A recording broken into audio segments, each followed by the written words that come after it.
Good morning, everyone. This is Pushtiie Shiv Shakti, and I'm here with your weekly reading. And as usual, as tradition has formed, let's start with the oracle card. Here's what it says today.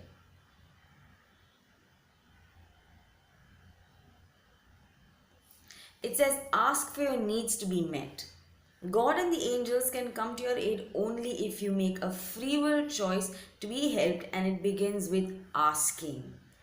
It does not matter how you ask God for help, but only that you do so. The same holds true with clearly asking other people to assist you. Take a moment to think about this. How many times have you stopped, stop that thought in your mind saying, no, I don't want to ask anybody for anything. What if they don't have the time? What if they don't want to do it for me? What if they don't do it for me even if they want to? What if this? What if that? How many what ifs have you lived in instead of actually going out and asking for help? I know, a million. We've all been through that. But that's okay. That's okay. That's a learning process. And this card is trying to tell us that you have to ask. So what if someone says no? It's alright. You can ask someone else. And for all you know, while you hear people say no to you, there are ideas forming in your mind, and suddenly you say, I don't need anyone else to help me. I can do this by myself. This is such an easy experience to have. If only you put aside this feeling of, oh my God, I got rejected. They said no to me. The easiest way to do this is, like it says, ask God. We have free will, and nobody interferes with our free will, no matter what. Even divinity does not interfere with our free will. It tells us, you make a decision, consciously ask us for what you want, and then we will give it to you. Another point I want to make here is that how many of us are really sure of what we want and confident enough to ask for exactly what we want? Most of the times it is, I'd like something like this, I'd like something like that. There is no clarity in our mind. How is someone else going to give us what we want? They don't know it. And even if they do, we have not asked. So even divinity, like I was saying, is not going to come to your rescue if you don't ask.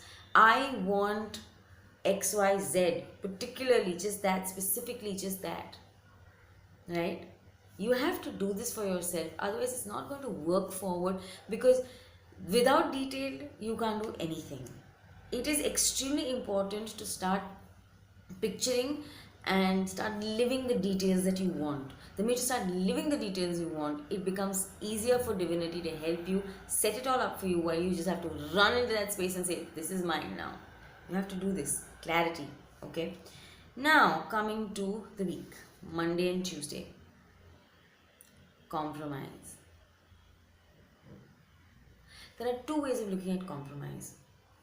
A is that there's a possibility that you have to make a compromise, and B is that you have to look within yourself as to why you really want to make that compromise. Is it to please someone? Like, okay, they'll be happy, it'll be nice, it'll all be easy to deal with, nothing will come in the way, I'll be fine, everyone will be fine. Or is it like, I need this done, and for right now, I've got to, compromise a little bit so I can get what I want. But the minute I get what I want, I'm going to be fine. The compromise is going to be off, and I'm going to ask for and do whatever I want. Figure out your motive behind doing that. Why are you compromising? And what are you compromising with? Is it with a certain standard that you hold? Or is it just, to use something and get something? Why are you compromising? And with what are you compromising? If you're compromising with something that's very basic and very much you, take a moment to stop here. Do you really need this? Is there no other way to get what you want? Do you have to compromise? And secondly, it might be a time that tells us that enough of doing what we want. It's time to work together. And when you work together, you have to let go of your own personal ideas. So put that on the side and start becoming a community person. That could also be a compromise. So Monday and Tuesday offers you a chance to understand compromise, to understand how you are going to adjust yourself, how you're going to be true to yourself, and really find a way to keep yourself the way you are. a time to judge. Judge is maybe the wrong word. A time to evaluate your motives for doing what you're doing when it comes to the compromise sphere. Yeah. So Monday and Tuesday, very thoughtful days. Wednesday, this card has come back. We've seen this card before. The outsider. You know, the fun part is when you see this, take a closer look at the lock. Can you see the lock here? Maybe now. It is not locked. The chain is not locked there.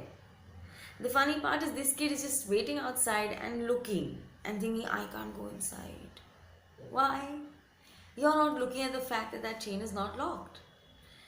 Everything that you have, you want, you need, you are going towards is open for you.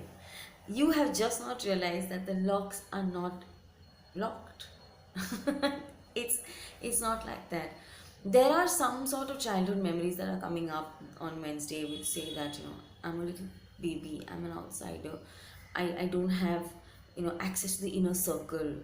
That is the feeling you're possibly going to get. Maybe after the compromise you've made, it's not feeling that great because there is a potential that you compromised yourself a little bit.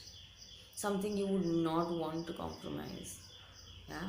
So you're feeling like an outsider, you're feeling out of sync with everything. You're feeling left out, you're feeling alone. But yes, it's an excellent place to observe things from. But still, when you observe within yourself, you are feeling alone. And it definitely comes from childhood memories from the time your umbilical cord was cut, because that was the first kind of separation that you had with anything or anyone, with the very source that you knew when you were inside the tummy. That is what got cut, and that is separation. So every time we have that feeling of being alone and being disconnected, we go back to our childhood, we relive that memory in our mind, and which is what makes it even stronger because it is so deeply ingrained in every cell of our body. But it is now an opportunity to look around and say, okay, the locks are undone, you know, things are not chained. I can change this for myself, because nobody but you can change it for you. Nobody but you can do it, because you have the power to do this for yourself, and you can. Okay, that is Wednesday. Now Thursday and Friday, it's only a logical confirmation. Schizophrenia. When you're feeling alone again and you're feeling like an outsider, you are of course going back to the decision that you made, and you're re-evaluating. Should I have done this? Should I not have done this? Should I undo what I've done, or should I continue with what I have done? Being in between two choices is what it's all about on Thursday and Friday. But remember this, it doesn't matter what side you pick, what choice you make, just stick with it. It is extremely important to stick with it. And why do we have so much question? Why do both these choices look so extremely convincing to us? Very simple. It is because we are not clear about what we want. Because both the choices, of course, are going to be two completely different things. If they're not two completely different things, small aspects of them will be different, which we can immediately, set aside and say, okay, this is different, this is different. What are these two do I want? It does not have to be so painful. These choices that you're going to be making are definitely going to shake you up a little bit on Thursday and Friday. But that's all right, because it's going to be all right at the end of it. Because you've been given the secret to becoming all right is asking. Ask for help, ask for expert advice if you need it. And on the whole, just remember, you are not alone. There are a lot of people around you, and everyone is willing to help if only you would ask them in a nice manner. If only you would ask everyone around you with the kind of acceptance that you have for yourself and your confusion. If you're honest enough and tell someone, I'm really confused, I don't know what to do, I need help, would you please help me? It is not possible that the person is going to say, no, sorry, I can't do this, I don't have time. They're going to look at you and they're going to smile and they're going to say, fine, come on, what do you need? It's a given. Because you went with humility, you went with honesty, and you went with clarity in your own mind that you are confused.